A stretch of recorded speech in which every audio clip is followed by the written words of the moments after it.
उत्तर भारत के एक छोटे से गांव में अर्जुन नाम का एक युवा रहता था। नाम तो उसका वीर पांडव के जैसा था, लेकिन भीतर से वह बहुत कमजोर और असमंजस में डूबा इंसान था। उसके पिता नहीं थे। माँ ने सिलाई करके उसे पढ़ाया लिखाया। गांव के स्कूल में वो पढ़ा लिखा, लेकिन जब रोजगार और जीवन के निर्णय का समय आया तो उसके मन में डर बैठ गया। हर दिन वह सुबह खेत की मेड़ पर बैठता और सोचता, क्या मैं कुछ कर भी पाऊंगा? दुनिया इतनी तेज है, लोग चालाक हैं, मेरे पास पैसे नहीं, कोई जुगाड़ नहीं।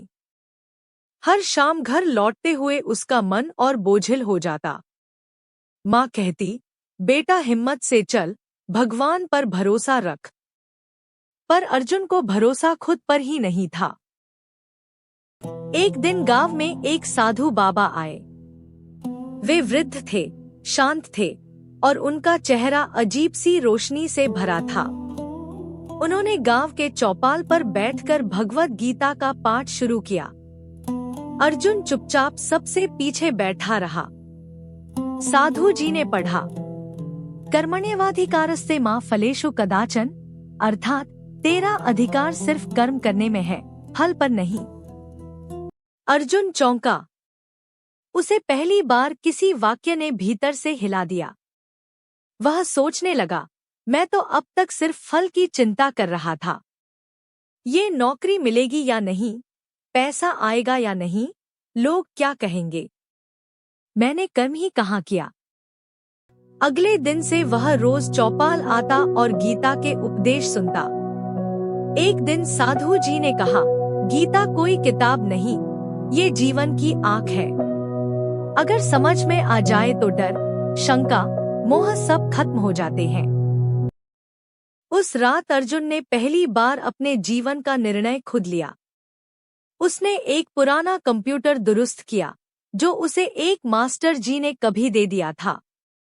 इंटरनेट की मदद से डिजिटल दुनिया के बारे में पढ़ना शुरू किया। माँ ने कुछ पैसे जोड़े और उसे एक ऑनलाइन कोर्स के लिए भेजा। अर्जुन ने कोई सोचकर नहीं किया कि सफलता मिलेगी या नहीं, बस खुद से एक वादा किया, अब मैं कर्म करूंगा, फल की चिंता नहीं करूंगा। समय लगा, पर 2 साल बाद अर्जुन वही युवक था जो अब गांव के बच्चों को डिजिटल शिक्षा देता था, फ्रीलांस काम करता था और सबसे बड़ी बात, हर रविवार को गांव की चौपाल पर गीता का एक श्लोक समझाकर सुनाता था। एक दिन एक लड़का उसके पास आया और बोला, भैया, मुझसे कुछ नहीं होगा, मैं बहुत कमजोर हूँ। अर्जुन मुस्कराया और बोला, तू जानता है गीता में क्या कहा गया है? नहीं कश्चित् क्षणमपि जातु तिष्ठत्य कर्मकृत। कोई भी व्यक्ति एक क्षण के लिए भी बिना कर्म किए नहीं रह सकता। तू कर्म कर, बाकी भगवान जाने। लड़के की आंखों में आशा की चमक आ गई। अर्जुन ने फिर कहा, मुझे देख।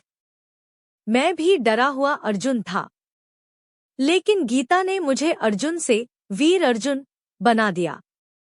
निष्कर्ष, गीता का उपदेश सिर्फ युद्ध के मैदान के लिए नहीं है।